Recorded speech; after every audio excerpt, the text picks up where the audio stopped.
at nakita ko ang mga patay, malalaki at maliliit, na nakakatayo sa harapan ng luklukan, at nangabuksan ang mga aklat, at nabuksan ang ibang aklat na siyang aklat ng buhay.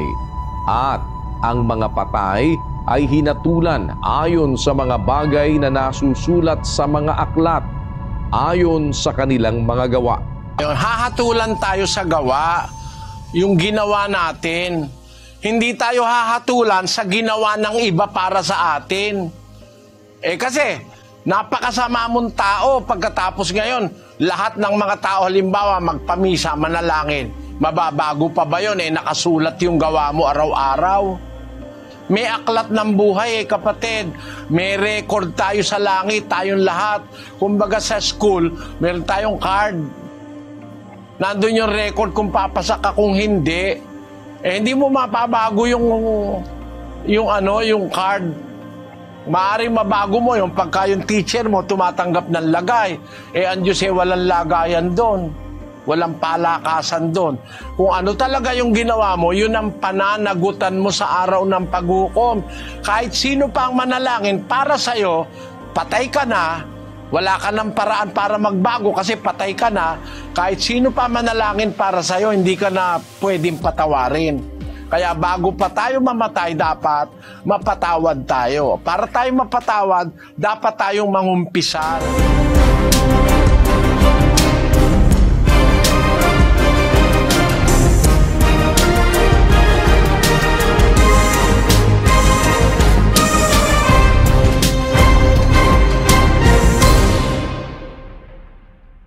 Natin ang kapatid na Eri Soriano. Kapatid na Eri, magandang araw po sa inyo. Magandang araw mga kababayan, magandang gabi po. Salamat sa inyo pong pagdalo.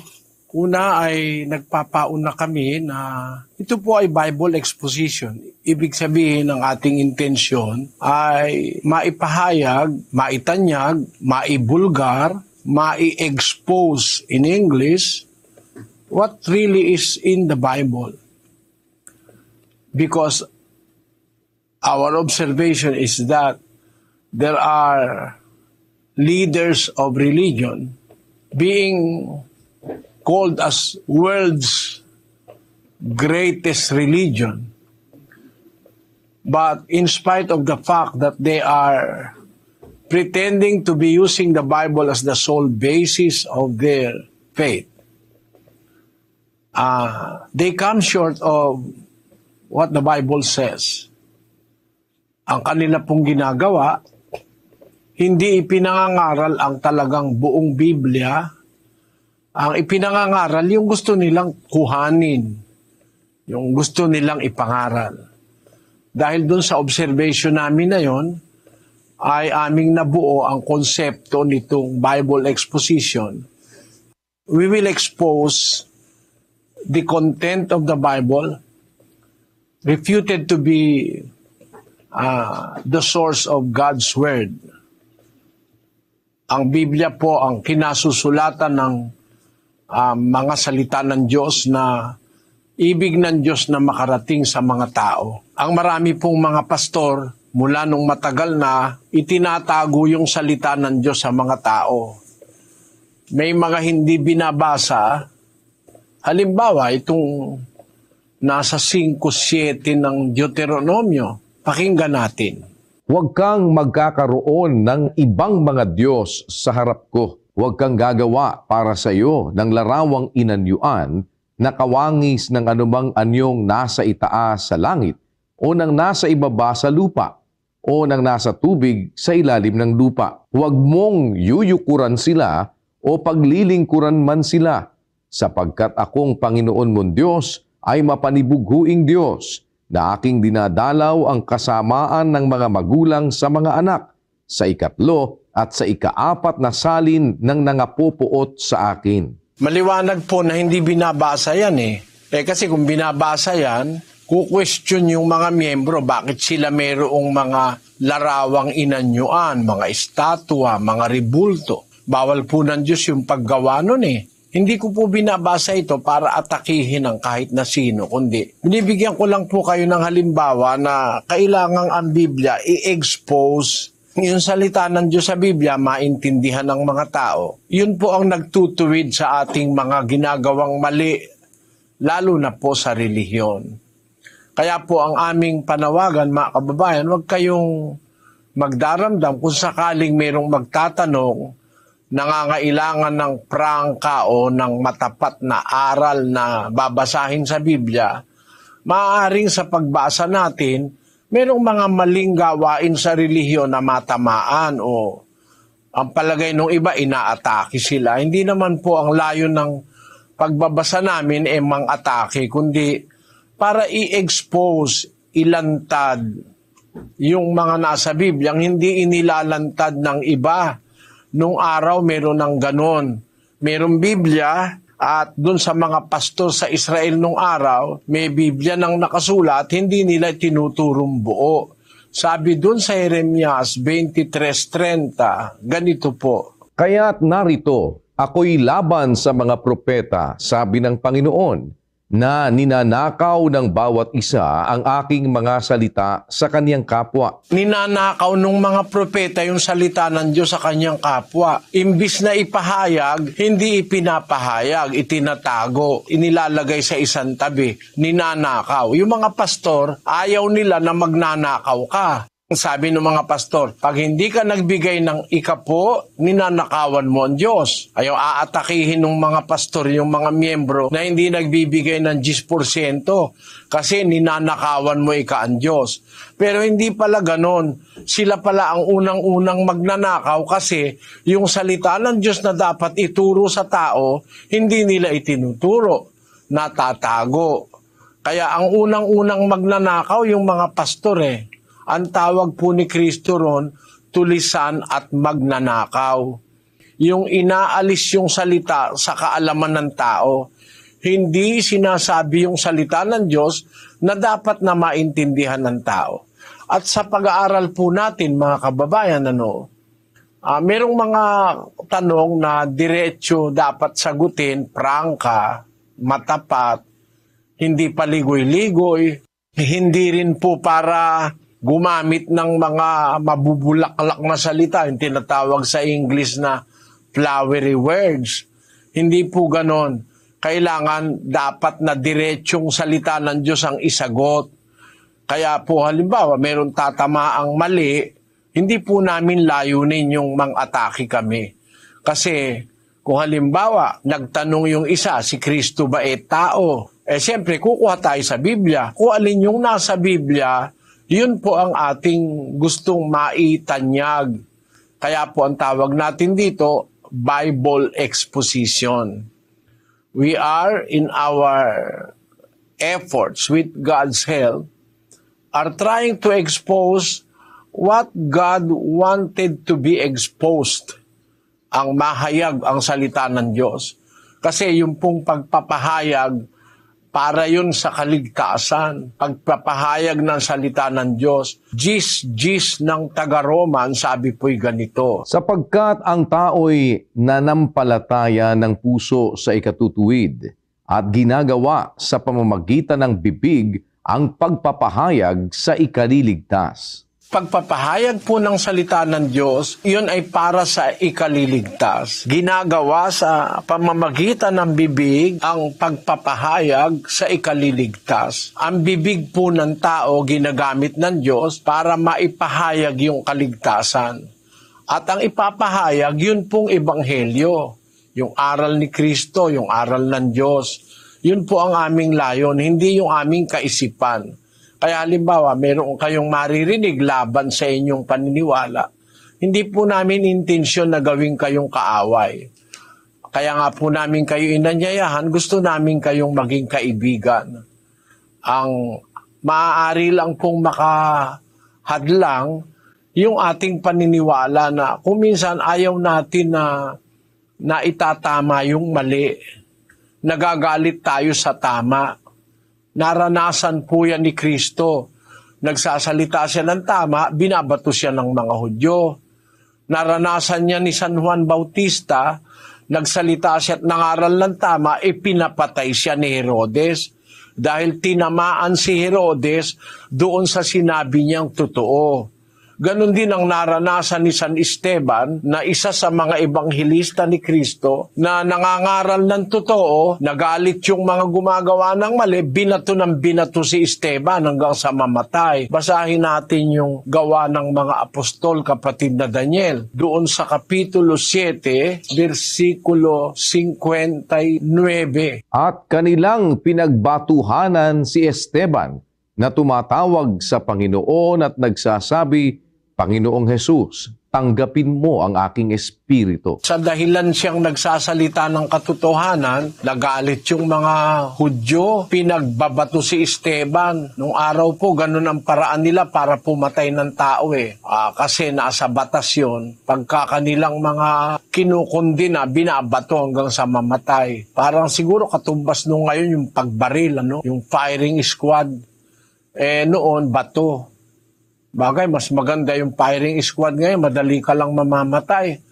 Nung araw, yung bato, naku, masakit po yun. Matagal ka bago mamatay. Ganun po ang ginagawa ng mga Hudyo sa mga mangangaral nung una na halos lahat ng mga mangangaral ng Diyos pinagpapatay nila dahil ang sinasabi, yung tama, tumatama sa kanilang mali. 23 ng Mateo. O Jerusalem, Jerusalem, na pumapatay sa mga propeta at bumabato sa mga sinusugo sa kanya.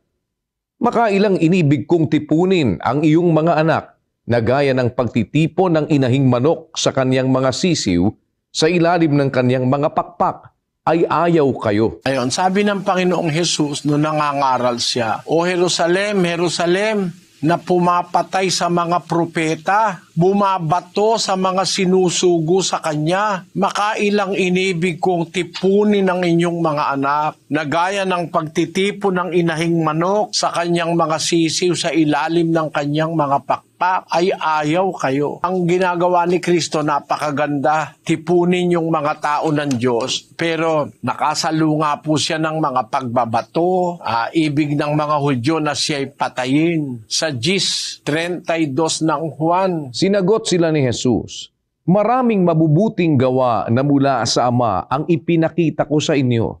Alin sa mga gawang yaon ang ibinabato ninyo sa akin? Nagtatanong siya, nagmilagro ako, pinakain ko kayo. Nagpagaling ng may sakit, nagpabangon ng patay. Maraming mabubuting gawa ang ginawa ko sa inyo mula sa Ama. Alin sa mga gawang yaon ang ibinabato ninyo sa akin? Di kahit ginawa na ng mabuti, binabato pa nung masasama. Yun po, kaya ako'y nagpapauna na baka sakali, maaaring magkaroon kayo ng masamang damdamin, ipinagpapauna ko na wala po kaming masamang intensyon, mga kababayan. Ang gusto namin, maipahayag yung nasa Biblia. Kung tamaan man po yung mali, sabi nga sa mga kawikaan Tagalog, bato-bato sa langit, ang tamaan may bukol. Umpisa na tayo, kapatid na Daniel. Opo, kapatid na Eli, at agad nating puntahan ang lugar ng Kuwait. Nandun po si kapatid na Andy Perlada kasama ng ating mga panauhin. Kuwait, go ahead please. Opo, kapatid na Daniel, kapatid na Eli, salamat po sa Panginoon. Ang magtatanong po rito sa Kuwait ay si Mr. Elizar Mendoza. Siya po ay isang Katoliko, 31 years old. Ito po siya, kapatid na Eli. Hello, magandang gabi po, Brother Eli, at saka po sa mga nanonood. Ako po ay isang Katoliko po. Ilang beses na rin, ngayon po ay nagsusuri ako. Ito po ang katanungan ko po. Maliligtas din po ba ang mga taong hindi nababautismuhan, pero nakakapakinig din po siya ng mga salita ng Diyos at unti-unti itong sinusunod? Ilan po, salamat po. Una, kapatid na Eliasar, unang-una, ang salita ng Diyos kung napapakinggan mo, dapat sundin. Di ba? Sabi mo nga, unti-unting sinusunod. Kung halimbawa, nakikinig ka, unti-unting sinusunod. Kasi pag hindi mo sinunod, niloloko mo lang ang sarili mo. Basahin natin ang Santiago 1:22. Datapwat maging tagatupad kayo ng salita at huwag tagapakinig lamang na inyong dinadaya ang inyong sarili. Yung salita ng Diyos, pag narinig, obligasyon nyo na tuparin. Pag hindi mo tutuparin, narinig mo na, naintindihan mo na, dinadaya mo lang ang sarili mo. Alam mo, masama yun, kapatid. Kasi pagka sarili mo mismo, dinadaya mo, ang asawa mo, dadayain mo rin. Ang kapwa mo, wala ka nang hindi dadayain kasi sarili mo na dinadaya mo eh. Pag ang tao wala nang galang mismo sa kanyang sarili, hindi niya na pinapahalagahan yung mabuti, dinadaya niya na sarili niya, masamang tao na yon. Eh sino yung dumadaya sa sarili? Sabi ni Santiago, maging tagatupad kayo ng salita, huwag tagapakinig lamang na inyong dinadaya ang inyong sarili. Kaya dapat tinutupad talaga yung salita. Tanong mo sa akin, maliligtas ba kung hindi nagpabautismo?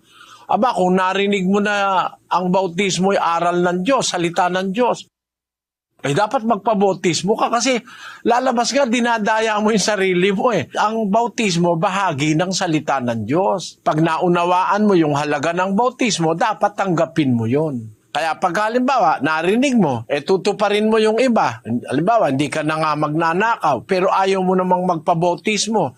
Bautismo, aral ng Diyos yun eh. Kasama yun sa salita ng Diyos.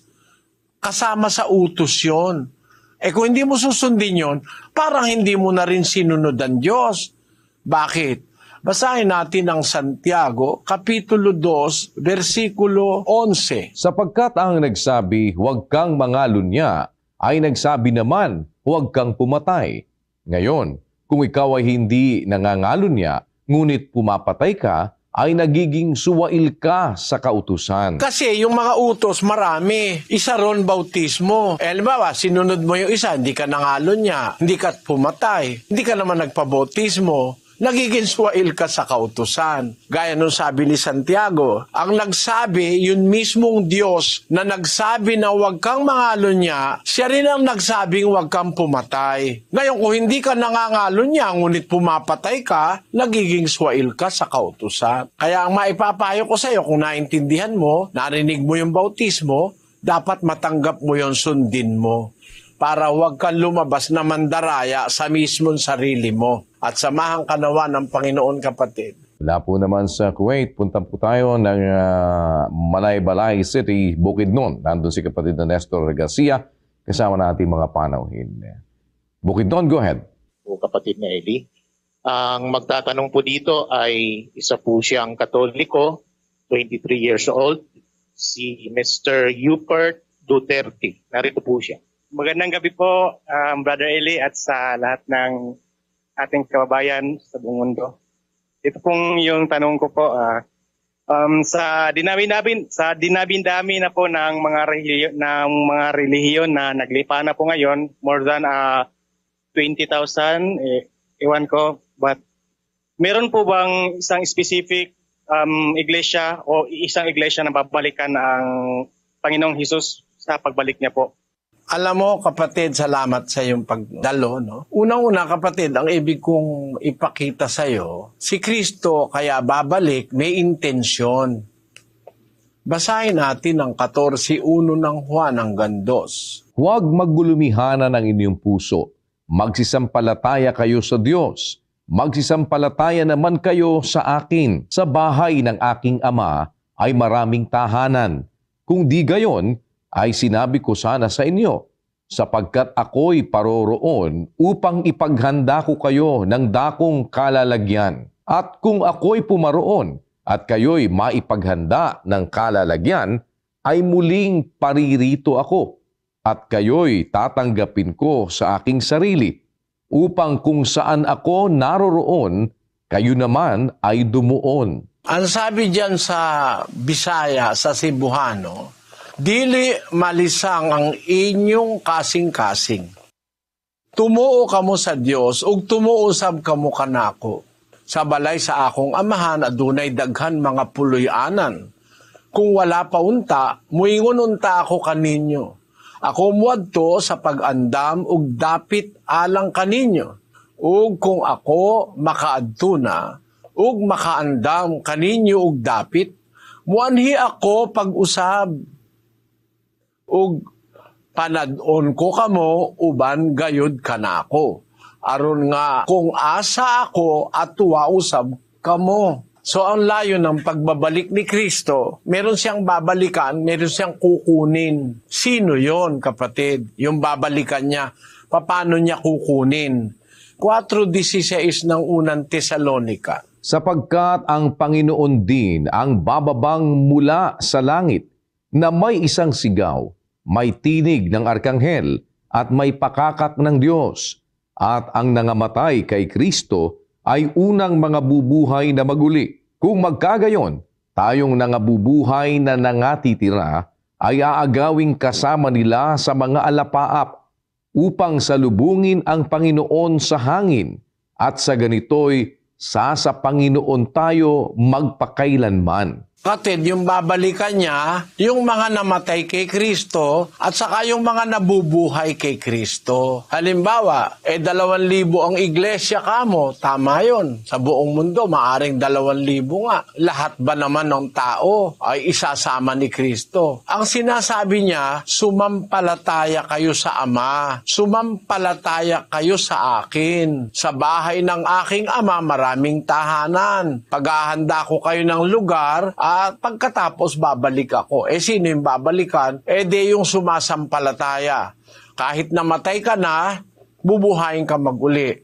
Pag dinatnang kang buhay, sumasampalataya ka, kasama ka kukuhanin pagbabalik ng Panginoong Hesus. Ngayon, ang tanong, lahat ba ng iglesia kasama? Kung ang iglesia sumasampalataya kay Kristo, kasama yon.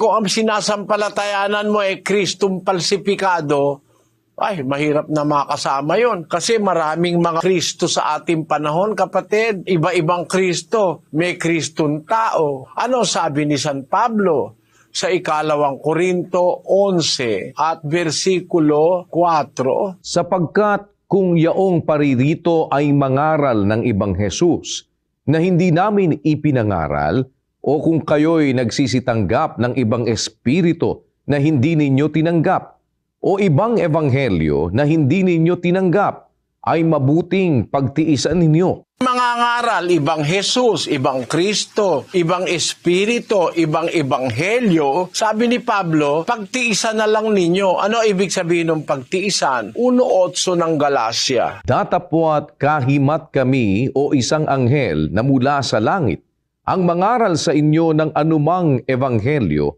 na iba sa aming ipinangangaral sa inyo ay matakwil. Yung pala ibig sabihin itakwil. Pagka mga ngaral, ibang Kristo, ibang Ebanghelyo, ibang Espiritu, tiisin na lang ninyo, wag mo nang tanggapin, itakwil mo. Kaya hindi lahat ng iglesia kasama ron. Dahil kung halimbawa, ang iglesia, ang pinangangaral ay Kristong mali, Kristong tao, samantalang yung Kristo sa Biblia, wala pang tao, umiiral na. Paano naging tao yun? Wala pang ang tao, umiiral na yun. Anak na siya ng Diyos, wala pang tao noon. 17:24 ng Juan. Ama, yaong mga ibinigay mo sa akin ay ibig ko kung saan ako naroroon, sila naman ay dumuong kasama ko, upang makita nila ang kaluwalhatian ko na ibinigay mo sa akin, sapagkat ako'y iyong inibig bago natatag ang sanglibutan. Ay, iniibig mo ka ako bago natatag sanlibutan. Paano naging tao yan? Mas matanda pa sa mundo. Matanda pa sa universo. Ang tao galing sa alabok ng lupa. Yung Kristo sa Biblia, hindi tao yon kasi wala pang lupa. Kasama na ng Ama yon.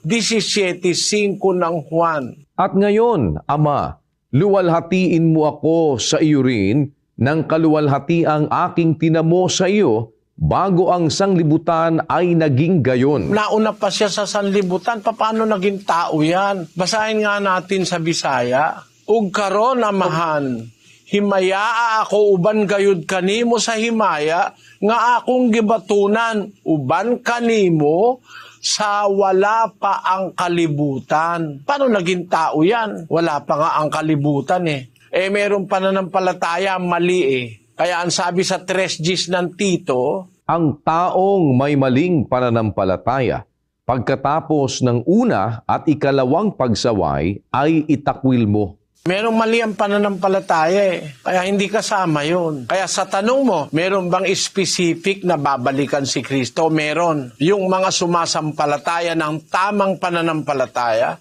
kung aling iglesia, yung iglesyang ganun ang pananampalataya, yun ang babalikan ni Kristo. Naunawaan mo, kapatid na Duterte? Amen po, Brother Eli. Salamat po sa Diyos. Tama at pagpalaing ka nawa ng Panginoon, kapatid. Ipat naman tayo sa Phnom Penh, Cambodia. Nandun po si kapatid na Rodel Blasa kasama ng ating mga panauhin. Cambodia, go ahead please. Opo, kapatid na Daniel. Salamat po sa Diyos. Kapatid na Eli, ang magtatanong po rito ay si Sister Delia Tom N. Ang religion po niya ay Assembly of God. Hello po, Brother Eli. Paano po malalaman ng taong nagkasala ay napatawad na? Ang pagkakalam ko kasi, Diyos lang ang nakakalam nun. Malalaman mo na pinatawad ka ng Diyos. Paano ka ngayong makakatiyak na maliligtas ka kung hindi ka nakakatiyak na pinatawad ka ng Diyos?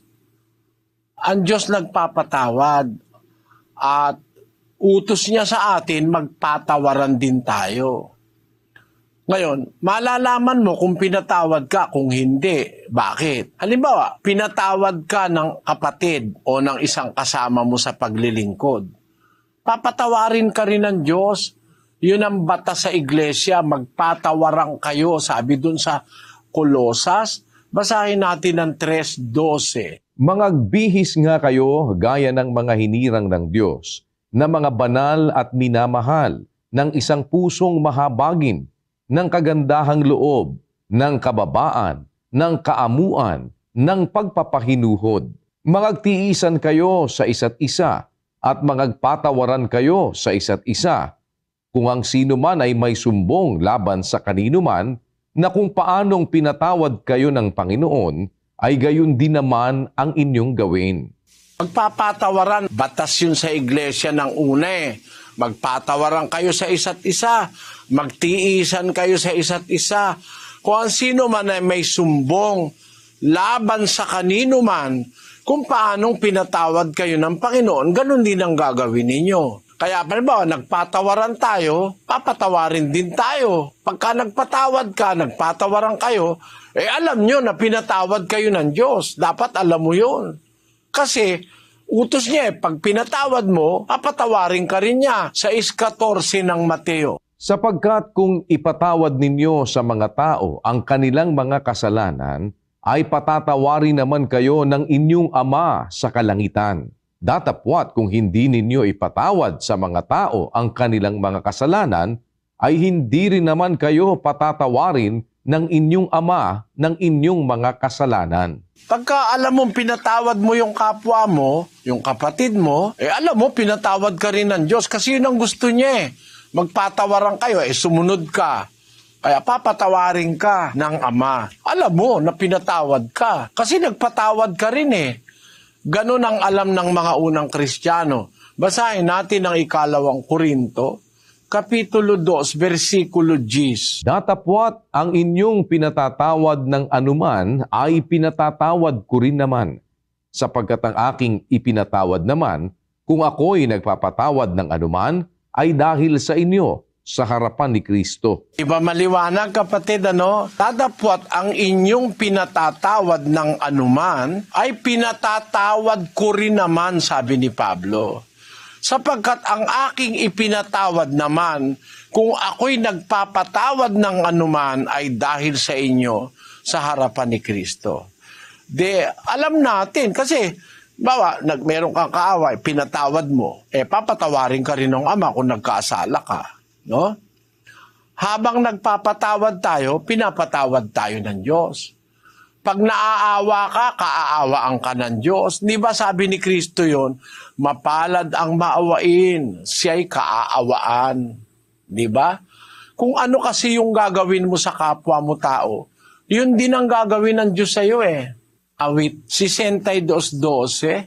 Sa iyo naman, O Panginoon, ukol ang kagandahang loob, sapagkat ikaw ay nagbabayad sa bawat tao ayon sa kaniyang gawa. Ayon, nagbabayad ka sa bawat tao ayon sa kanyang gawa. Kaya pag naawa yung tao, maaawa rin siya dun sa naawa. Pag nagpatawad yung tao sa kapwa, papatawarin niya rin yung nagpatawad. Yun ang batas eh. Ngayon, ang isa pa kapatid na Bilya, para malaman mo na pinatawad ka na ng Diyos, ito, sa 1:7 ng unang Juan. Ngunit kung tayo'y nagsisilakad sa liwanag, na gaya niyang nasa liwanag, ay may pakikisama tayo sa isa't isa, at nililinis tayo ng dugo ni Jesus na kanyang anak sa lahat ng kasalanan.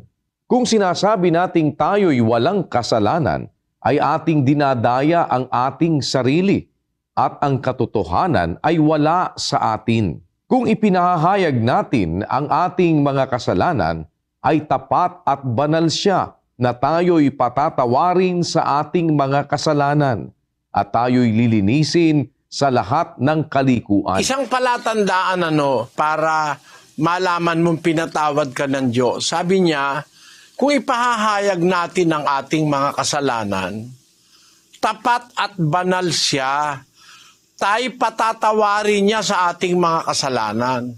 Kaya ikukumpisal mo yung kasalanan mo, papatawarin niya yung kasalanan mo. Tapos, tayo'y lilinisin sa lahat ng kalikuan.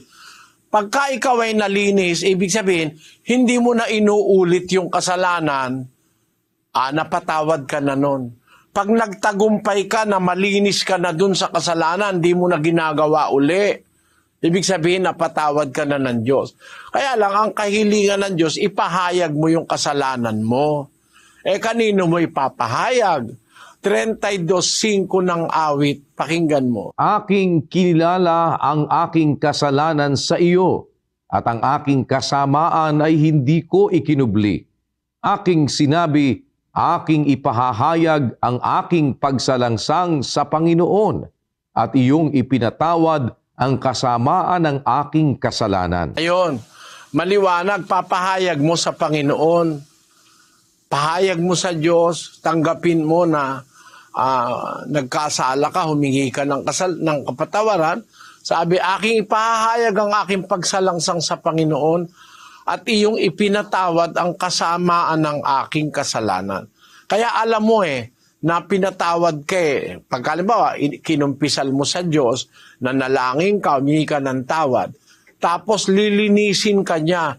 Pagka hindi mo na ginagawa uli, ibig sabihin napatawad yung kasalanan na yon. Nalinis ka na ron. Salamat sa iyong pagdalo, kapatid na Bilya. Salamat po at punta naman tayo ng Hermosa, Bataan. Si kapatid na Rick Erese at kapatid na Rolando Campo kasama na ating mga panauhin. Go ahead, Bataan, please. Narito po kapatid na Eli, kapatid na Daniel ang magtatanong dito sa Hermosa, Bataan. Si kapatid na Juliana Lazaga, isang Christian. Sige po, kapatid na Juliana. Ako po ay si Juliana A. Lazaga. Taga Nabotas po ako, subalit po, niloob ng Panginoon na makarating ako dito sa lugar na to upang kung alam ko po may purpose ng Lord kung bakit po niya ako dinako dito upang maunawaan ko po kung ano po ang ipapahayag niyo sa katanungan ko po.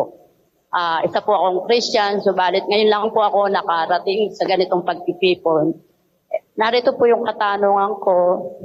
Sa 2 Pedro 3:11 hanggang 12, saan po ba ito tumutukoy? Kasi po naririnig ko po doon po sa inaatinan ko yung salitang rapture. Sabi po dito sa 2 Pedro, yung pong nabasa ko sa 3:11 hanggang 12, po ba ang magiging role ng Diyos Ama pagdating na po ng final judgment? Yun lang po at marami pong salamat. Kapatid, unang-una, wag ka pong magagalit, Sabi nyo kasi doon sa inaatinan ninyo, lumalabas yun sa rapture. Talagang tama po yung sabi ko Merong mga nagtuturo ng mali. Nakakatakot talaga yung ganon. Maliligaw ang isip ng tao. Basahin po natin yung 3:10 hanggang 12 ng 2 Pedro. Datapwat darating ang araw ng Panginoon na gaya ng magnanakaw, na ang sangkalangitan sa araw na iyan ay mapaparam na kasabay ng malaking ugong, At ang mga bagay sa langit ay mapupugnaw sa matinding init, at ang lupa at ang mga gawang nasa lupa ay pawang masusunog. Yamang ang lahat ng mga bagay na ito ay mapupugnaw ng ganito. Ano ngang anyo ng mga pagkatao ang nararapat sa inyo sa banal na pamumuhay at pagkamaawain na ating hinihintay at pinakananasa ang pagdating ng kaarawan ng Diyos, na dahil dito'y ang sangkalangitan na nagniningas ay mapupugnaw at ang mga bagay sa langit ay matutunaw sa matinding init. Alam mo po kapatid na Juliana, hindi lang po yung inaatinan mo ang may maling paniniwala tungkol dyan. Alin po ang totoo? Dito ko nga sinasabi, baka sabihin nang aatake ako no? Pinukumpara ko lang yung sinasabi ng iba sa sinasabi ng Biblia. Kapatid, pagbalik ni Kristo, hindi naman siya magpapakita agad eh. Akala nila, pagbalik niya, magpapakita siya. Hindi po. Pagbalik niya, meron siyang pagbalik na sinasabi na hindi naman siya pupunta sa lupa. Bababa lang siya sa langit, susunduin niya yung maliligtas. Yun yung rapture na sinasabi ng ibang iglesia. Unang Tesalonica 4:16. Sapagkat ang Panginoon din ang bababang mula sa langit, na may isang sigaw, may tinig ng arkanghel, at may pakakak ng Diyos, at ang nangamatay kay Kristo ay unang mga bubuhay na mag-uli. Kung magkagayon, tayong nangabubuhay na nangatitira ay aagawing kasama nila sa mga alapaap upang salubungin ang Panginoon sa hangin, at sa ganito'y sa Panginoon tayo magpakailanman. Yon. Yung namatay kay Kristo, babuhayin yon. Tapos yung mga buhay na natitira, kasama yung mga binuhay sa patay, aagawin, sasalubungin sa alapaap. Yun po yung rapture na sinasabi. Kasi sa Ingles, ang pagkasabi doon, shall be caught up in the air. So hindi po bababa sa lupa si Kristo, kundi magsasalubong doon sa alapaap. Yung inagaw o yung nirapture at si Kristo magsasalubong doon, hindi siya bababa rito. Hindi pa siya papakita noon. Meron pang ibang pagpapakitang sinasabi sa Biblia. Ngayon, pagka nabuhay na uli yung mga nabuhay sa unang pagkabuhay na maguli, ano po ang kasunod? 24 hanggang 5 ng Apokalipsis. At nakakita ako ng mga luklukan, at may mga nagsisiluklok sa mga ito. Sila'y pinagkalooban ng paghatol. At nakita ko ang mga kaluluwa ng mga pinugutan ng ulo dahil sa patotoo ni Jesus at dahil sa salita ng Diyos, at ang mga hindi sumamba sa hayop o sa kanyang larawan man, at hindi tumanggap ng tanda sa kanilang noo at sa kanilang kamay, at sila'y nangabuhay at nagsipagharing kasama ni Kristo sa loob ng 1,000 taon. Pagkatapos po nung pagkabuhay nung mga kay Kristo, maghahari sila sa loob ng 1,000 taon pa. Eh di hindi pa mawawasak ang lupa. O katunayan, kung itutuloy natin sa 5. Ang mga iba sa mga patay ay hindi nangabuhay hanggang sa naganap ang 1,000 taon. Ito ang unang pagkabuhay na mag-uli. Ang unang pagkabuhay na mag-uli, yung sinasabi ni Pablo na gagawin yung rapture, aagawin. Yung namatay kay Kristo, unang mabubuhay na mag-uli. Eh pagkaraan pala nung unang pagkabuhay na mag-uli, may 1,000 taon pang mangyayari. Merong susunod pang pagkabuhay. Pagkaraan ng 1,000 taon. Eh ano mangyayari sa 1,000 taon? Eh maghahari yung mga namatay kay Kristo na yon, yung mga pinugutan ng ulo dahil kay Kristo, sumunod sa salita ng Diyos, binuhay sila, tapos naghari sila kasama ni Kristo sa loob ng 1,000 taon. Kaya ganito po ang conjugation. Eh de, halimbawa, bukas po dumating ang pag-agaw o yung rapture. Mula bukas, magbibilang ng 1,000 taon, bago pa mabubuhay yung mga susunod na mabubuhay na mga patay. Ganun po. Pagkatapos po noong 1,000 taon, meron pang kaunting panahong nalalabi ang mundo. Hindi 1,000 taon, tapos na agad. Kundi, ang sabi doon sa 20 ng Apokalipsis, versikulo 3. At siya'y ibinulid sa kalaliman at sinarhan, at tinatakan ito sa ibabaw niya, upang huwag nang magdaya sa mga bansa, hanggang sa maganap ang 1,000 taon. Pagkatapos nito, ay kailangang siya'y pawalang kaunting panahon. Kita mo kapatid, yung palang 1,000 taon na maghahari yung mga nabuhay kay Kristo, yung pala 1,000 taon namang nakakulong si Satanas. Mabuti kung babasahin natin sa 1, no? At nakita ko ang isang anghel na nananaog mula sa langit na may susi ng kalaliman at isang malaking tanikala sa kaniyang kamay. At sinunggaban niya ang dragon, ang matandang ahas, na siyang Diablo at Satanas, at ginapos na 1,000 taon, at siya'y ibinulid sa kalaliman at sinarhan, at tinatakan ito sa ibabaw niya, upang huwag nang magdaya sa mga bansa, hanggang sa maganap ang 1,000 taon. Pagkatapos nito, ay kailangang siya'y pawalang kaunting panahon. Kaya yun po kapatid, yung sinasabi nyo rapture, yun yung pagkabuhay na mag-uli na unang pagkabuhay. Ang bubuhayin nyo namatay kay Kristo. Yun namang dadat ng buhay, aagawin kasama nung binuhay. Sasalubungin ni Kristo sa alapaap. Pagkatapos nung unang pagkabuhay, mag-uumpisa yung paghahari nung mga kay Kristo na binuhay at mga buhay na natitira. Maghahari sila sa mundo sa 1,000 taon.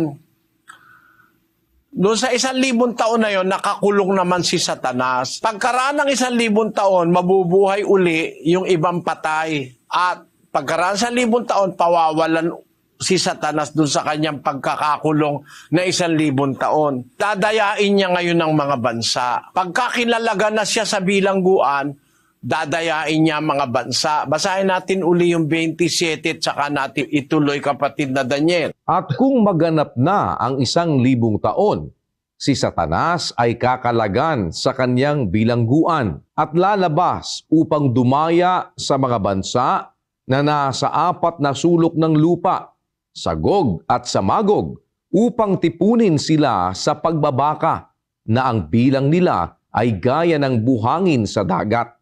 At nangagsipanhik sila sa kalaparan ng lupa at kinubkob ang kampamento ng mga banal at ang bayang iniibig, at bumaba ang apoy mula sa langit at sila'y nasupok, at ang Diablo na dumaya sa kanila ay ibinulid sa dagat-dagatang apoy at asupre na kinaroroonan din naman ng hayop at ng bulaang propeta.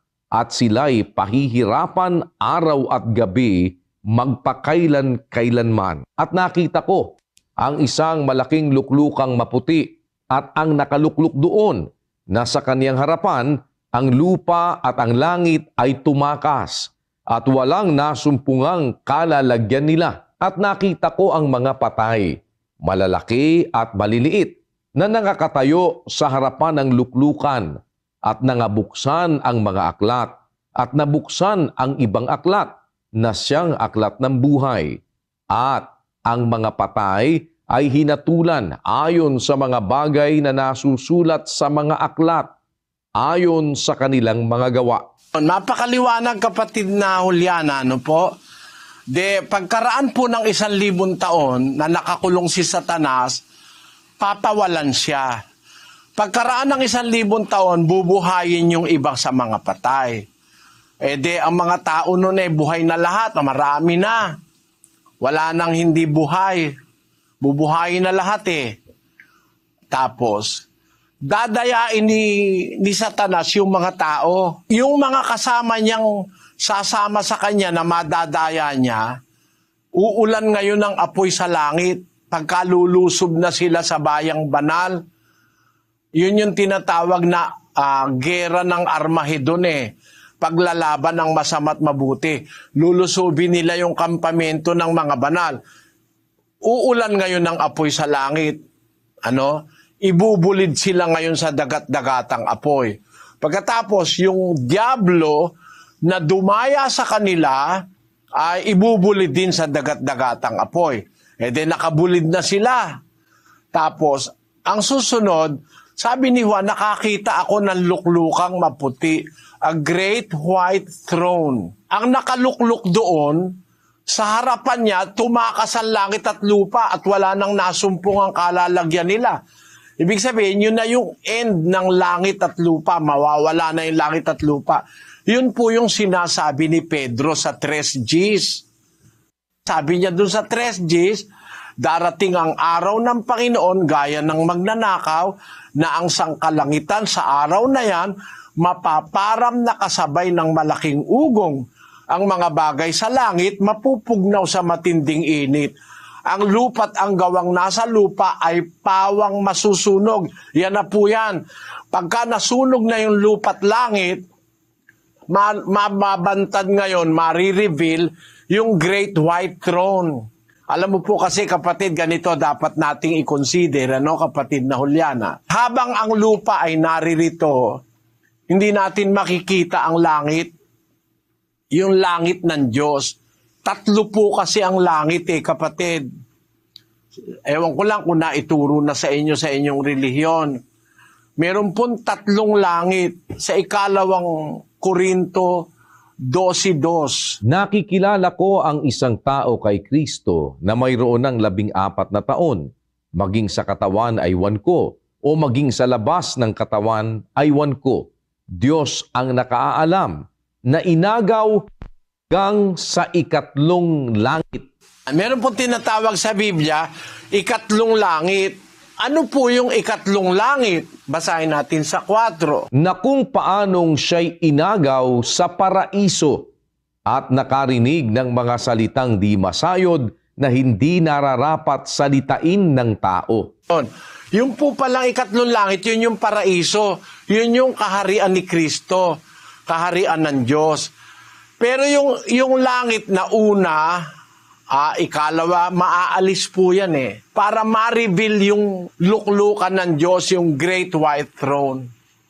Kasi ganito, kapatid na Juliana, kung i-consider mo, halimbawa, nandito ka sa South America, halimbawa, araw ngayon, di ba? Dito sa amin, araw, dyan sa inyo, gabi. Pagka araw, nakikita ko halimbawa rito sa horizon, halimbawa, dumating si Kristo, makikita ko sa horizon si Kristo.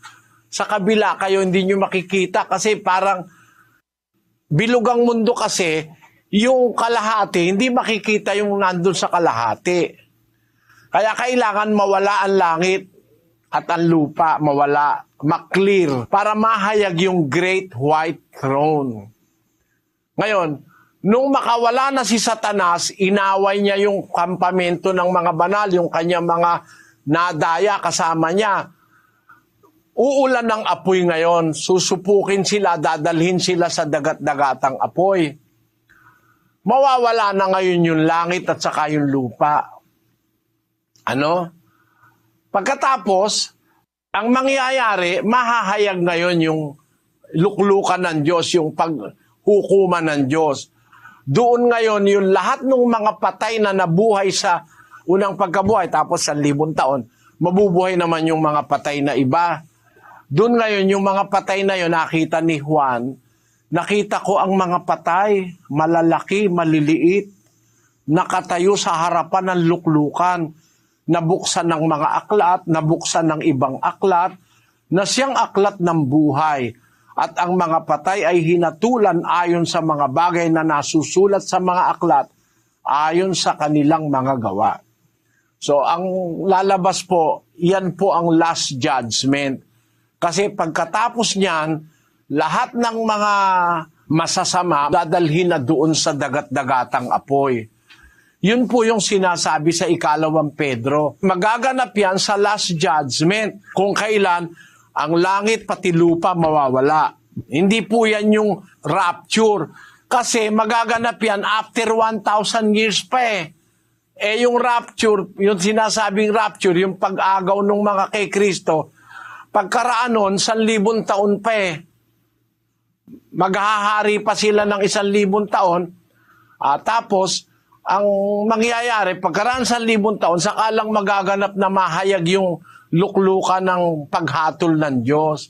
Ngayon, kapatid, ang isa sa tanong mo, ano pa ang magiging role ng Diyos Ama pagdating ng final judgment? Alam mo, kapatid, ganito yon. Si Kristo ay andun sa judgment seat ng Diyos eh. No? Mamamagitan si Kristo ron. Mamamagitan siya. Yun yung sinasabi niya sa Mateo, na ang magkaila sa akin sa harap ng mga tao, ipagkakaila ko rin naman siya sa harapan ng aking Ama pagdating ng paghuhukom. Ang tumanggap sa kanya, ang magpahayag sa kanya, ay ipipresenta naman niya sa Ama sa araw ng paghuhukom. Dalawa ang mangyayari ron sa araw ng paghuhukom. May magtatamo ng tagumpay, meron namang mapapahiya. Ang mga mapapahiya, yung hindi tatanggapin ni Kristo. Kumbaga si Kristo, taga-presenta sa Ama. Yun ang araw ng paghukom. Siya magpipresenta nung maliligtas, siya rin ang magpipresenta nung mga nagsigawa ng masama. Ayon. Basahin natin ang 10:33 ng Mateo. Datapwat, sino mang sa aki magkaila sa harap ng mga tao, ay ikakaila ko naman siya sa harap ng aking Ama na nasa langit. Merong araw na darating na pag ipinagkaila mo si Kristo, ayaw mo siyang tanggapin. Sa harap ng Ama, ikaw naman ang ikakaila niya. Pakinggan nyo sa 7:22 ng Mateo. Marami ang magsasabi sa akin sa araw na yaon, Panginoon, Panginoon, di baga nagsipanghula kami sa iyong pangalan? At sa pangalan mo'y nagpalayas kami ng mga demonyo? At sa pangalan mo'y nagsigawa kami ng maraming gawang makapangyarihan? At kung magkagayoy, ipahahayag ko sa kanila, kailan may hindi ko kayo nangakilala, magsilayo kayo sa akin, kayong manggagawa ng katampalasanan. Noon, magsilayo kayo sa akin. Sa araw na yon, sa araw ng final judgment, kayong manggagawa ng katampalasanan. Ba't niya pinalalayo? Saan niya pinapapunta? Sa Mateo 25:41. Kung magkagayoy, sasabihin naman niya sa mga nasa kaliwa, magsilayo kayo sa akin, kayong mga sinumpa at pasaapoy na walang hanggan na inihanda sa dyablo at sa kanyang mga anghel. Lumayo kayo sa akin. Ano ibig sabihin nun? Pumunta kayo sa apoy na walang hanggan. Yun po, kapatid. Kaya sa final judgment, magkasama ang Ama saka si Kristo. Ipinipresenta ni Kristo sa Ama yung mga kumilala sa Kanya, itinataboy naman niya sa harapan ng Ama para pumunta sa dagat-dagatang apoy yung mga hindi kumilala sa Kanya. Meron pa po kayong duda ron, kapatid na Juliana? Ngayon ko po naunawaan na ang ating Panginoon Kristo pala ang magpipresenta. Bali po, ang mangyayari po pala sa final judgment, yung Ama ang hahatol po ba? Opo. Alam nyo, ang Diyos po kasi, ang Ama may final say eh. Meron siyang final say o yung kumbaga siya ang Korte Suprema eh. 15:24 ng unang Korinto. Pakinggan mo, kapatid. Kung magkagayoy darating ang wakas, pagka ibibigay na niya ang kaharian sa Diyos, sa makatwid bagay sa Ama. Pagka lilipulin na niya ang lahat ng paghahari at lahat ng kapamahalaan at kapangyarihan, sapagkat kinakailangang siya'y maghari hanggang mailagay niya sa ilalim ng kanyang mga talampakan ang lahat niyang mga kaaway. Ang kahuli-hulihang kaaway na lilipulin ay ang kamatayan, sapagkat kanyang pinasuko ang lahat ng mga bagay sa ilalim ng kanyang paa. Datapwat kung sinasabi, ang lahat ng mga bagay ay pinasuko, ay maliwanag na itinangi iyaong nagpasuko ng lahat ng mga bagay sa kanya. At kung ang lahat ng mga bagay ay mapasuko na sa kanya, Kung magkagayoy, ang anak rin ay pasusukuin naman sa nagpasuko ng lahat ng mga bagay sa kanya, upang ang Diyos ay maging lahat sa lahat. Gusto ko po pakinggan mo itong talatang ito, no? Kung ang lahat ng mga bagay ay mapasuko na sa Kanya, kung magkagayon, ang anak rin ay pasusukuin naman sa nagpasuko ng lahat ng bagay sa Kanya, upang ang Diyos ay maging lahat sa lahat. Maliwanag na pati ang anak submissive sa Ama doon sa panahon na yon ng final judgment. Kaya ang final judge ay ang Diyos. Kapatid, siya ang final judge na magdidesisyon sa lahat. Pwede siyang maawa, pwede siyang magpatawad mismo sa Judgment Day, 2:13 ng Santiago. Sapagkat ang paghuhukom ay walang awa doon sa hindi nagpakita ng awa. Ang awa ay lumuluwalhati laban sa paghuhukom. Maliwanag na maliwanag, sa paghuhukom, gagamit ang Diyos ng awa. Ang paghuhukom, walang awa doon sa hindi nagpakita ng awa. Sa isang panahon ng buhay mo, nakita ng Diyos na naging maawain ka. Ang awa ng Diyos lumuluwalhati sa paghuhukom. Ibig sabihin, kung naawa ka, pwedeng gumamit ang Diyos ng awa sa'yo. Ayon, maaari kang makaligtas sa araw ng paghuhukom. Naintindihan mo po, kapatid na Juliana?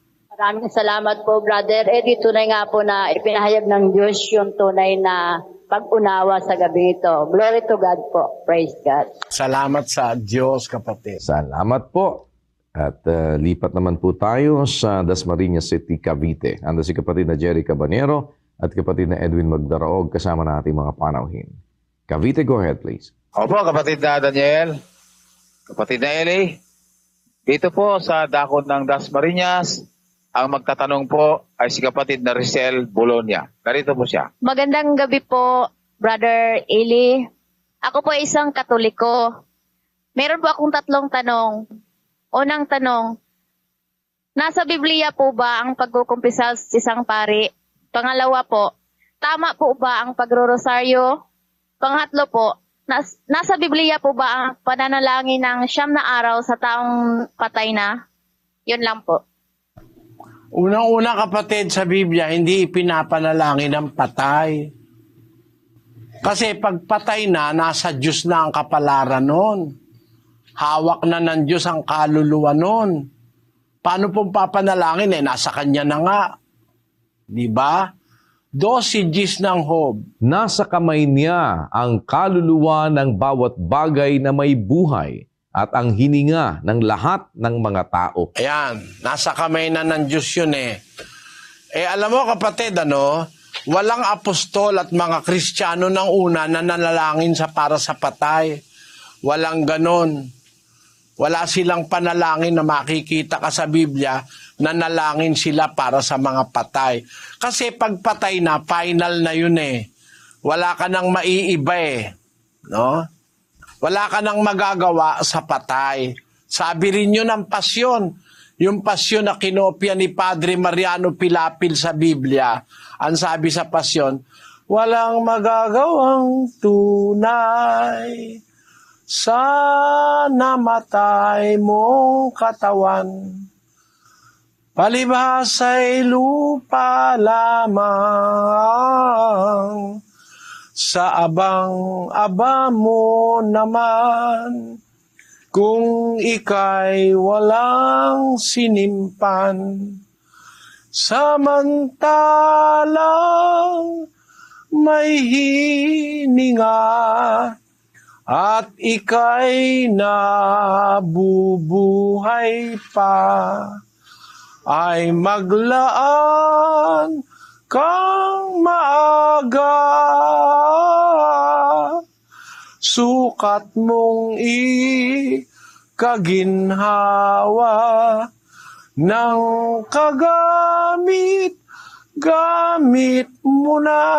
Ayun. Pagkapatay na, wala ka na magagawa eh.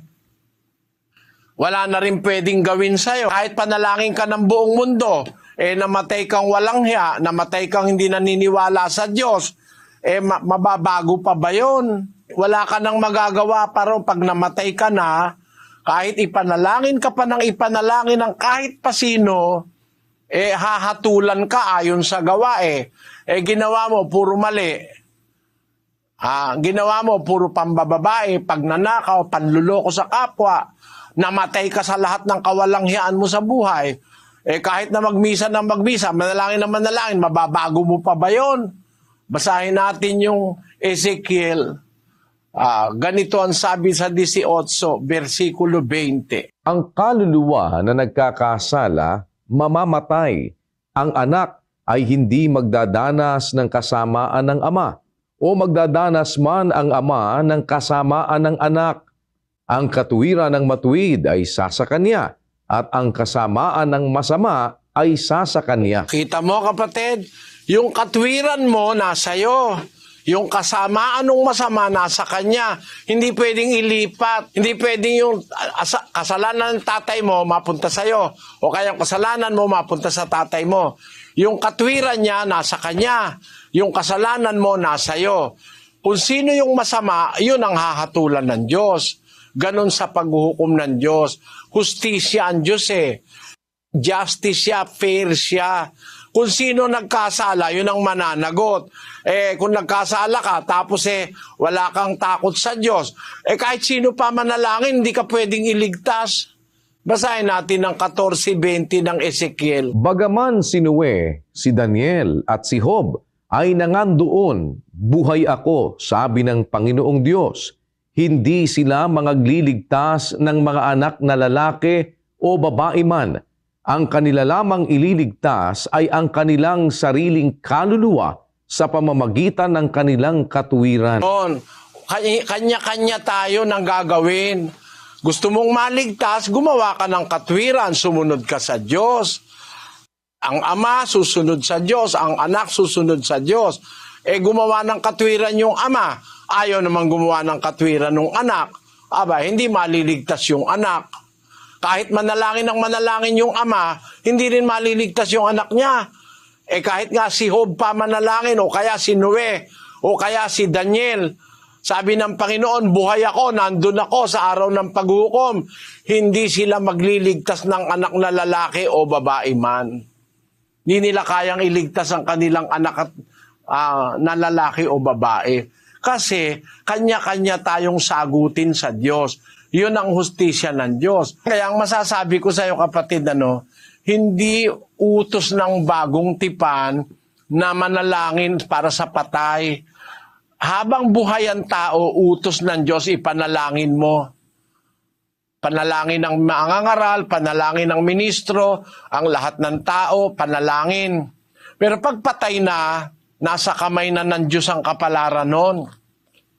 Kahit ano pang panalangin ang gawin mo, hindi mo na mababago yung nakarecord sa buhay niya. Hindi nababago ng panalangin yung nakarecord. Basahin natin ang 20:12, kapatid na Daniel ng Apokalipsis. At nakita ko ang mga patay, malalaki at maliliit, na nakakatayo sa harapan ng luklukan, at nangabuksan ang mga aklat, at nabuksan ang ibang aklat, na siyang aklat ng buhay. At ang mga patay ay hinatulan ayon sa mga bagay na nasusulat sa mga aklat, ayon sa kanilang mga gawa. Hahatulan tayo sa gawa, yung ginawa natin. Hindi tayo hahatulan sa ginawa ng iba para sa atin. Kasi napakasama mong tao pagkatapos ngayon, lahat ng mga tao halimbawa magpamisa, manalangin. Mababago pa ba yun? Nakasulat yung gawa mo araw-araw. May aklat ng buhay kapatid. May record tayo sa langit, tayong lahat. Kumbaga sa school, meron tayong card. Nandun yung record kung papasa ka, kung hindi. Hindi mo mapabago yung card. Maaring mabago mo yung pagka yung teacher mo tumatanggap ng lagay. Ang Diyos walang lagayan doon. Walang palakasan doon. Kung ano talaga yung ginawa mo, yun ang pananagutan mo sa araw ng paghukom. Kahit sino pa ang manalangin para sa'yo, patay ka na, wala ka ng paraan para magbago kasi patay ka na, kahit sino pa manalangin para sa'yo, hindi ka na pwedeng patawarin. Kaya bago pa tayo mamatay, dapat mapatawad tayo. Para tayo mapatawad, dapat tayong mangumpisal. Kanino tayo mangungumpisal?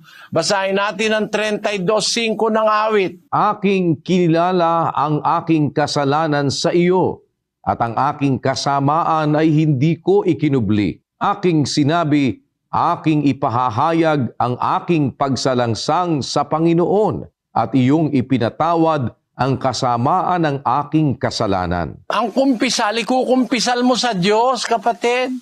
Sa Diyos kasi, hindi ka mahihiyang mangumpisal eh. Ang sabi sa Biblia, aking ipahahayag ang aking kasalanan sa Panginoon, at iyong ipinatawad ang kasamaan ng aking kasalanan. Sabi diyan sa Cebuano, giila ko ang akong mga salangan ha kanimo, ug wala ko tagoy sa akong kasalanan. Miingon ako, igasugid ko sa Ginoo ang akong mga kalapasan, ug imong gipasaylo ang pagkadautan sa akong sala. Sa Panginoon tayo mangungumpisal, hindi sa pare. Ngayon, yung pagrorosaryo, kapatid, bawal sa Biblia yon. Ikinalulungkot ko, wag kang magagalit, tinanong mo, hindi naman kita inaatake. At kahit sino, hindi ko naman inaatake. Bawal ni Kristo yung ulit-ulit na panalangin sa 7 ng Mateo. At sa pananalangin ninyo ay huwag ninyong gamitin ang walang kabuluhang paulit-ulit na gaya ng ginagawa ng mga hentil, sapagkat iniisip nilang dahil sa kanilang maraming kasasalita ay didinggin sila. Huwag nga kayong magsigaya sa kanila, sapagkat talastas ng inyong Ama ang mga bagay na inyong kinakailangan bago ninyo hingin sa Kanya. Hindi mo pa nga nasasabi, alam ng Diyos yun eh. Ba't kailangan mong ulit-ulitin? Sabi ni Kristo, sa pananalangin nyo, huwag kayong magagamit ng walang kabuluhan paulit-ulit. Sa Bisaya, ang sabi diyan, ug sa pag-ampo, dili ka mo magagamit sa mga pagsumay-sumay nga walay pulos, ingon sa ginabuhat sa mga hintil. Kay nagadahom sila nga pagapatalinhugan sila tungod sa ilang daghan nga pagsulti. Busa, dili ka mo manig-ingon kanila, kay nahibalo ng inyong amahan sa inyong mga kinahanglan, sa wala pa kamo magapangayo kaniya. Paano kang gagamit pa ng rosaryo? Ang rosaryo, ulit-ulit na panalangin yan eh. Biro mo, ulit-ulitin mo. Hindi naman bingi ang Diyos. Hindi naman siya bingi. Hindi naman siya makulit. Kinukulit lang nung iba. Trabaho nung mga hintil yan nung araw. Akala nila kung marami silang sinasabi, papakinggan sila. Ang Diyos nga sabi nga nung kanta yung, I believe above the storm, the smallest prayer will still be heard. I believe that someone in the great somewhere hears every word. O, kita mo? Kahit nga may bagyo pa pag nanalangin ka, kahit kumukulog at kumikidlat, maririnig ka ng Diyos paulit-ulitin mo pa ba yun? 5 ulit, 10 ulit. Lalabas yung Diyos mo makulit o kaya bingi. No? Pero yung Diyos na totoo, hindi bingi yun. At hindi makulit yon. Hindi mo pa sinasabi, alam na niya. Kaya kung mananalangin ka, hindi dapat pa ulit-ulit. Bakit ang mga apostol, mayroong nanalangin 3 beses? Mali ang pagka-interpret. Bakit? Basahin natin ang 12:6 ng 2 Korinto. Sapagkat kung ibigin kong ako'y magmapuri, ay hindi ako magiging mangmang, sapagkat sasalitain ko ang katotohanan. Ngunit nagpipigil ako, baka ang sino man ay mag-akalang ako'y mataas sa nakikita niya sa akin o naririnig sa akin. At nang ako'y huwag magpalalo ng labis dahil sa kadakilaan ng mga pahayag, ay binigyan ako ng isang tinik sa laman, ng isang sugo ni Satanas, upang ako'y tampalin, nang ako'y huwag magpalalo ng labis. Tungkol dito'y makaitlo akong nanalangin sa Panginoon upang ilayo ito sa akin. Si Pablo, nagkaroon siya ng tinik sa laman. Parang nagkaroon siya ng kapintasan sa harap ng tao at ng Diyos. Nanalangin siya sa Diyos. Sabi niya, makaitlong nanalangin ako upang alisin ito ng Diyos sa akin. Alam mo kapatid, yung makaitlo dyan, hindi dun sa oras din na yun. No? Kasi si Pablo nananalangin palagi, umaga, araw at gabi. Nananalangin si Pablo araw at gabi. Pero hindi ulit-ulit.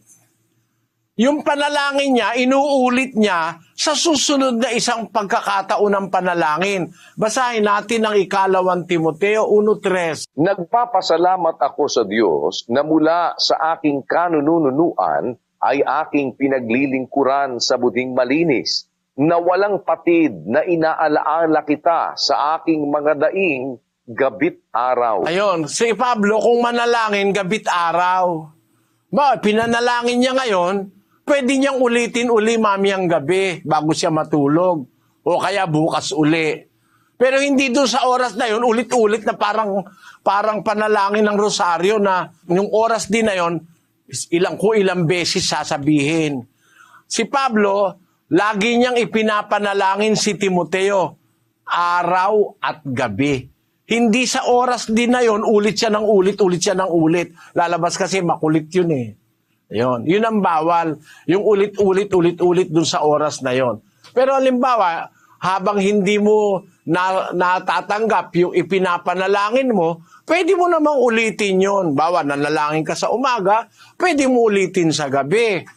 Panginoon, wala po akong trabaho, sana bigyan mo po akong trabaho. Di ba, nanalangin ka Lunes, Martes wala ka pa rin trabaho, pwede mong ulitin. O kaya, Miyerkules, wala ka pa rin, pwede mong ulitin.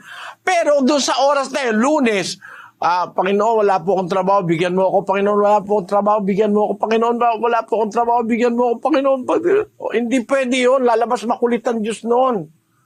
Pwede mong ulitin sa ibang pagkakataon ng panalangin.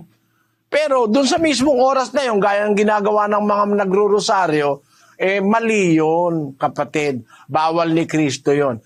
Hindi naman katakataka, kapatid na Rachel. Kasi, ang aral ng rosaryo, hindi naman galing kay Kristo yan eh.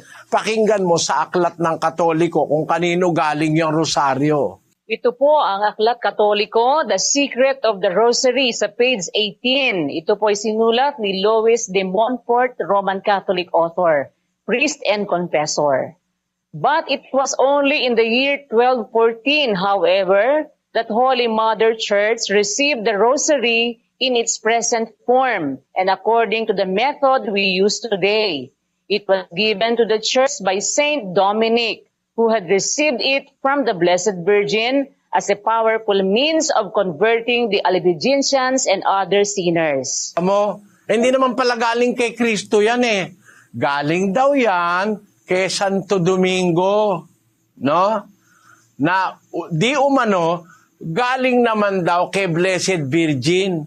Paano mangyayari yun? Patay na si Blessed Virgin nung mabuhay itong Santo Domingo ito. Malaki naman kasi nungalingan yan. Ibig mo sabihin si Maria na nakalibing, patay, nagdala ng rosaryo, binigay kay Santo Domingo. Paano mangyayaring mabigyan yan ni Maria ng rosaryo, patay na rin si Maria nung panahon na yon. 1,000 taon ang patay si Maria nung nabuhay si Santo Domingo. Paano nangyari na ibinigay ni Maria kay Santo Domingo yung rosaryo? Si Maria hindi naman nagro-rosaryo. Wala namang mababasa sa Biblia ang rosaryo. In the first place, walang mababasa sa Biblia na rosaryo. Kanino galing? Kay Santo Domingo. Umano, galing kay Santa Maria. Paano maibibigay ni Santa Maria? Patay na si Santa Maria nung mabuhay si Santo Domingo. At saka, paano siyang bibigyan ng rosaryo? Wala naman rosaryo si Maria. Siguro, ibang Maria yon. Iyon ang ibig kong sabihin, kapatid. Naunawaan mo po ibig ko sabihin, kapatid na Rachel? Opo, nawaan ko po. Salamat po, Brother Eli.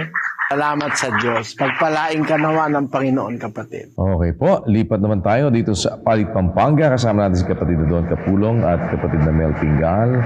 Kasama natin mga panahon. Go ahead, Pampanga, please. Opo, ito po ang magtatanong, kapatid na Eli. Si kapatid na Jomar Lumba, 37 years old po siya at isa po siyang Katoliko. Magandang gabi, Brother Eli. May dalawa po akong katanungan. Isa po akong Katoliko. Pag ba lagi akong nagsisimba sa simbahan ng Katoliko, ibig sabihin po noon, Antichrist ako. Tsaka masama po ba sa paningin ng Panginoon po yun? Ang pangalawa kong katanungan, umattend po ako ng doktrina ng 3 beses, pero hindi ko po tinuloy. Ibig sabihin po noon, makasalanan na po ba ako noon? Yun lang po. Una, kapatid, yung halimbawa, umattend ka ng doktrina, hindi mo tinuloy, nasa sa intention mo yon. Kung itinatakwil mo yung doktrina o wala ka lang panahon. Kasi yung doktrina ni Kristo dapat tanggapin yun eh. Pero pag itinakwil mo yung kanyang salita, itatakwil mo rin siya lalabas. Ang kailangan tanggapin yung salita, hindi itakwil. Pero halimbawa, hindi mo tinuloy, hindi ka natuloy dahil may mga dahilan, hindi naman para itakwil mo yung salita, hindi ka naman pwedeng hatulang makasalanan ka na nun. Maliban na lang yung salita ng Diyos sa Biblia na narinig mo ay ayaw mong tanggapin. Yun, lalabas makasalanan ka nun pag ayaw mong tanggapin. Sa 8:47 ng Juan. Ang sa Diyos ay nakikinig ng mga salita ng Diyos. Dahil dito'y hindi ninyo dinirinig, sapagkat kayo'y hindi sa Diyos. Dingking Diyos, pakiramdaman daing amano na ning Diyos. Inyapin kayo yung pakiramdaman, uling kopin king Diyos, nga naning ginutang Jesucristo. Dalawa ang klase ng tao, isang nakikinig ng salita, pag narinig niya, hindi niya tinatakwil, isa namang ayaw talagang makinig. Kaya ikaw ang makakahatol, kapatid, ano ba nasa puso mo? Ayaw mo ba yung doktrina, yung salita ng Diyos? Pag ayaw mo, tinatakwil mo, makasalanan ka. Pero kung merong ibang dahilan, hindi mo naman ayaw, hindi mo naman tinatakwil, hindi ka pwedeng hatulang makasalanan ka. Ikaw na makakahatol sa sarili mo. Doon sa isang tanong mo, pagka ba palagi kang nagsisimba sa Katoliko, ibig ba sabihin Antikristo ka? Alam mo, ang Antikristo, yung kalaban ni Kristo. Ngayon, kung nagsisimba ka, dahil alam mo, yun ang tama para sa'yo, mahirap naman ikaw husgahan o hatulan na Antikristo ka. Maraming mga Katolikong mabubuting mga tao. Mula sa pagkabata ko, nakakita na ako sa obserbasyon ko. Pero, sasabihin mo ba yung mga Katoliko na yun, Antikristo? Ang Antikristo, yung lumalaban kay Kristo. Pero kung halimbawa, di naman nila alam, ligaw lang sila, nailigaw lang sila. Hindi ko pwedeng sabihin sila yung mga Antikristo. Ang tinutukoy kasing Antikristo sa Biblia, kapatid, yun talagang diretsahang nilalabanan si Kristo. Yung kasing salitang anti, sa Grego, sa English, sa kahit anong wika, yung salitang anti. Hindi yung anti na tiyahin, Kasi ang spelling ng anti na tiyahin, A-U-N-T-I-E. Pero yung Antikristo, A-N-T-I, Antikristo, kalaban ni Kristo. Hindi naman masasabing kung Katoliko ka, nagsisimba ka, Antikristo ka na agad. Maaari, yung naglalagay ng ribulto na ipinapasamba sa'yo, yun ang Antikristo. Bawal kasi ni Kristo sambahin ang nilalang. Sambahin ang nilalang ay kasinungalingan para kay Kristo.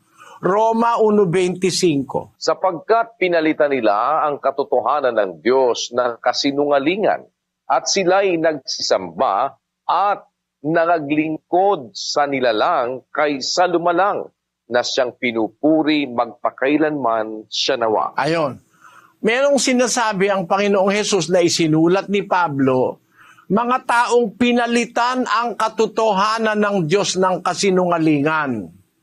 Sila ang wika'y nagsisamba at naglingkod sa nilalang kaysa sa lumalang.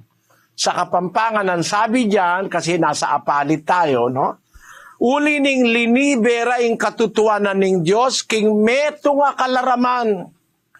At simbandet siwande, ing lelangan kesa king linalang. Anong nino ing nuwanang gaking mangga yanasa. Maliwanag, no? Pag sumasamba ka, lumuluhod ka sa nilalang, kasinungalingan yon. Antikristo ka nun. Eh, sino ang Antikristo? Siguro yung naglagay doon. Hindi naman lahat ng Katoliko alam nila yun na yung pagsamba doon sa mga inilagay doon lalabas, yung pagluhod mo ron, lalabas an act of Antichrist Act against Christ. Kasi pag lumuluhod ka sa mga nilalang, kasinungalingan yun sa harap ng Diyos. Pag naglilingkod ka sa nilalang, kasinungalingan yun sa harap ng Diyos. Hindi dapat sambahin ang nilalang. Sabi nga dun sa pasyong Katoliko, no? Huwag kayong magagalit mga kababayang Katoliko. Yung pasyon kasi kinopya sa Biblia. Sabi sa pasyon sukat mong maalaman, sa sulat na papalaman, ang poong Diyos nga lamang, siyang dapat na luhuran at sambahin gabit araw. O, kita mo? Ang poong Diyos lamang. Meron pa bang iba? Pag sinabing lamang, wala nang iba. Ang siyang dapat na luhuran at sambahin gabit araw. Nasa pasyon ng Katoliko yan, hindi ko kayo inaatake. Yan ay kinopya sa Biblia. Sa Diyos ka lang luluhod. Pati yung anghel ayaw pumayag kay Juan nung lumuhod siya. Basahin natin ang 22:8 ng Apokalipsis. At akong si Juan, ako ang nakarinig at nakakita ng mga bagay na ito. At ng aking marinig at makita ay nagpatira pa ako upang sumamba sa harapan ng anghel na nagpakita sa akin ng mga bagay na ito. At sinasabi niya sa akin, ingatan mong huwag gawin iyan. Ako'y kapwa mo alipin at ng iyong mga kapatid na mga propeta at ng mga tumutupad ng mga salita ng aklat na ito. Sumamba ka sa Diyos. Huwag mo akong luhuran, huwag kang magpatira pa sa akin. Sa Diyos ka sumamba. Si Juan na yun, apostol ng Panginoong Hesus. Alagad ng Panginoong Hesus. Siya sumulat ng Apokalipsis. Sabi, lumuhod siya doon sa harap ng anghel Sabi ng anghel, huwag kang luluhod sa akin. Sa Diyos ka lumuhod. Ganon din si Pedro. Niluhuran ni Cornelio. Ayaw pumayag ni Pedro. Basahin natin ang Gis 25 ng Gawa. At nangyari na pagpasok ni Pedro ay sinalubong siya ni Cornelio at nagpatira pa sa kaniyang paanan at siya'y sinamba. Datapwat, itinindig siya ni Pedro na sinasabi, magtindig ka, ako man ay tao rin. Oy, tindig ka, huwag ka tumuhod sa akin. Ako may tao rin, sabi ni Pedro, tao rin ako. Huwag ka luluhod sa akin. Ngayon, yung Pedrong ribulto, hindi na yun ang totoong Pedro, ribulto na. Luhod lang luhod dun kaya mali. Lalabas, pagka luhod ka ng luhod dun, alam mo nang mali, nagiging antikristo ka. Pero kung hindi mo naman alam pa yung aral, hindi ko naman masasabi kapatid na antikristo ka. Masama naman yung paratang na yon. More or less, nasagot ko yung dalawa mong tanong, ang tanong mong isa ay kung magsisimba ka ba, kung ang sasambahin mo, yung mga nilalang, lalabas antikristo ka. Pero kung hindi ka sasamba ron, hindi ka antikristo. At yung salimbawa, sinasabi mo, makasalanan ka ba kung hindi mo itinuloy yung pag-attend sa indoctrination, hindi kita pwedeng hatulan doon, kapatid. Nasa budhi mo yon, nasa iyong kalooban, ikaw ang nakakaalam kung itinatakwil mo ba o hindi naman tinatakwil, ikaw na rin ang nakakaalam doon. Naintindihan mo sana ako, kapatid na Jomar. Yun lang po, maraming salamat. Maraming salamat, kapatid, sa pagdalo. Pagpalaing ka nawa ng Panginoon, pati ang iyong pamilya. Sige, kapatid na Daniel. Opo, at ito pong isa pang atin pong pangapanauhin dyan sa Valenzuela City, kasama rin ang kapatid na Danny Navales at kapatid na Bobby de los Santos. Go ahead, Valenzuela, please. Opo, ang susunod po na magtatanong dito po sa Valenzuela is kapatid na Sarah Grace Tapispisan. Magandang gabi po, Brad Daniel at Brother Eli, at sa lahat po ng manonood po sa inyo. Ang aking pong katanungan, Brother Eli, ano po ang pinagkaibahan ng inyong relihiyon at sa iba pa pong relihiyon? Maraming salamat po. Alam mo, kapatid, maraming pagkakaiba, hindi ko kayang sabihin lahat ngayon, Unang-una, yung rosaryo, wala kami. Kasi wala nga sa Biblia yun eh. Hindi naman tinuro ni Kristo yun. Hindi rin tinuro ng mga apostol. Wala kaming rosaryo. No? Sa amin, si Kristo, Diyos, hindi tao. Kasi nasa Biblia, bago pa nilalang ang mundo, bago pa nilalang ang tao, meron ng anak ng Diyos na kasama ng Diyos. No? Napakaliwanag sa Biblia noon na nagtamo siya ng kaluwalhatian sa Ama bago pa itinatag ang sanlibutan. Kung narinig mo yung kaninang binasang talata, 17:5 at 17:24 ng Juan. At ngayon, Ama, luwalhatiin mo ako sa iyo rin ng kaluwalhatiang aking tinamo sa iyo bago ang sanglibutan ay naging gayon. Kita mo, bago pa nagkaroon ng sanlibutan, kasama na siya ng Ama. Paano mo sasabihin tao yan? Ang tao nilalang sa alabok ng lupa. Wala pa ang lupa, wala pa ang mundo. Paano naging tao yan? Nagkatawan tao lang yan sa panahon ng sa Israel. Nagkatawan tao, pero hindi siya talaga tao. Kasi kung tao siya, magkakatawan tao pa ba siya? Tao na nga siya. Hindi siya tao. Siya ay nabubuhay, umiiral, kasama ng Ama bago nilalang ang lahat ng mga bagay. Hindi totoong si Kristo'y tao. Nagkatawang tao. Ngayon, sa amin ang Kristo hindi tao. Anak siya ng Diyos. Diyos siya. Siyempre, anak siya ng Diyos eh. Ngayon, sa amin walang bayad ang binyag. Bawal kasi ng Diyos pabayaran ng aral ng Ebanghelyo. 11:7 ng 2 Korinto. Ako nga bagay nagkasala sa pagpapakababa ko sa aking sarili upang kayo'y mangataas dahil sa ipinangaral ko sa inyo na walang bayad ang Ebanghelyo ng Diyos. Ang Ebanghelyo walang bayad. Walang bayad ang binyag, walang bayad ang kasal, walang bayad ang mga serbisyo, wala. Sa iglesia, mayroong abulo yan. Voluntary contributions. Yung sinasabi sa 2 Korinto 9:7. Magbigay ang bawat isa ayon sa ipinasya ng kanyang puso. Huwag mabigat sa loob o dahil sa pinipilit, sapagkat iniibig ng Diyos ang nagbibigay na masaya. Walang pilitan, magbigay ang bawat isa ayon sa pasya ng puso.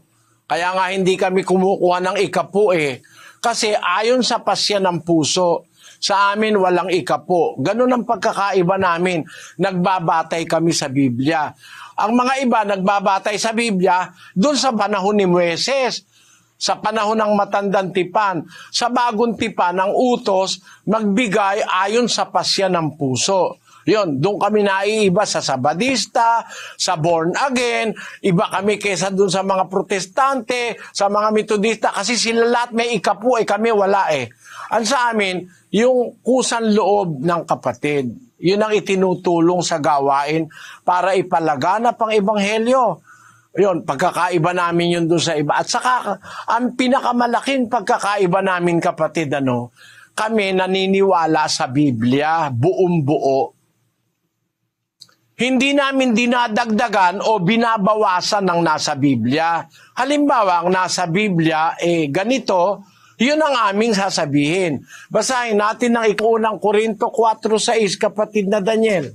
Ang mga bagay ngang ito, mga kapatid, ay inianyo ko sa halimbawa sa aking sarili at kay Apolos dahil sa inyo, upang sa amin ay mga tuto kayo na huwag magsihigit sa mga bagay na nangasusulat, upang ang sino man sa inyo ay huwag magpalalo ang isa laban sa iba. Sabi ng mga apostol, matuto kayo sa amin, huwag hihigit sa mga nakasulat. Paano ngayon yan? Maraming mga iglesia ngayon ang tuturo ng wala sa nakasulat. Biro mo, si Kristo raw, personal Lord. Wala naman sa nakasulat sa Biblia, si Kristo, personal Lord Si Kristo, Panginoon ng lahat ng sumasampalataya, hindi siya personal Lord. Pag ginamitan mo kasi yung salitang personal, parang toothbrush yun. Ikaw lang ang gagamit. Personal Yung brief mo, personal yon. No? Yung salamin mo, personal yon. Ikaw talaga gumagamit nun. Pero si Kristo tawagin mo, personal Lord. Meron ba ng personal Lord? Wala sa nakasulat yon. Diyan kami stricto, kapatid. Kung alin yung nasa Biblia, yun ang amin sinusunod. Di kami nagdadagdag, di kami nagbabawas. Para sabihin mo, personal Lord si Kristo. Wala sa Biblia yun He is the Lord of all faithful. Hindi siya personal kahit kanino. He is the Lord of all faithful. Panginoon siya ng lahat ng sumasampalataya. Kaya, para magdagdag kami sa Biblia, yun ang pagkakaiba namin sa iba. Ang nasa Biblia, iglesia ng Diyos. Ba't mo papalitan ng Assemblies of God? O kaya papalitan mo Jehovah's Witnesses? Ang nasa Biblia, Kristiyano. Basahin natin ang 4 ng unang Pedro, mga kapatid. Ngunit kung ang isang tao ay magbata na gaya ng Kristiyano, ay huwag mahiya, kundi luwalhatiin ang Diyos sa pangalang ito. Ang pangalang itatawag sa'yo, Kristiyano ka kung tagasunod ka ni Kristo. Ba't ikaw naging Mormons? Ako Baptist ako. Paano ka naging Baptist? Kristiyano dapat. Ako Romano Katoliko. Ba't ka Romano Katoliko? Saan yung pinagkuha yan? Ang nasa Biblia, matuwa ka pag tinatawag kang Kristiyano, naluluwalhati ang Diyos sa pangalang ito, sabi ni San Pedro. Pinalitan ba naman ng Mormons, Sabadista, ako Saksi ni Jehovah, ako si ganon. Mali, sabi ng mga apostol, matuto kayo sa amin, huwag hihigit sa mga bagay na nangasusulat. Yon ang pagkakaiba namin. Sana naunawaan mo ko, kapatid na Sarah, no? Maraming salamat po. And with that, ay muli po ang ating pagpapasalamat una sa Panginoon sa isa pang mabuting pagkakataon na ipinagkaloob sa atin upang tayo po ay makapagsagawa nitong ating ang dating daan Worldwide Bible Exposition. Ganoon din sa lahat ng ating mga panauhin. Minsan pa po, salamat sa Diyos sa pagkakataong kanyang ipinagkaloob sa atin. Kapatid na Eli. Salamat po sa inyong pagdalo at salamat sa Diyos higit sa lahat.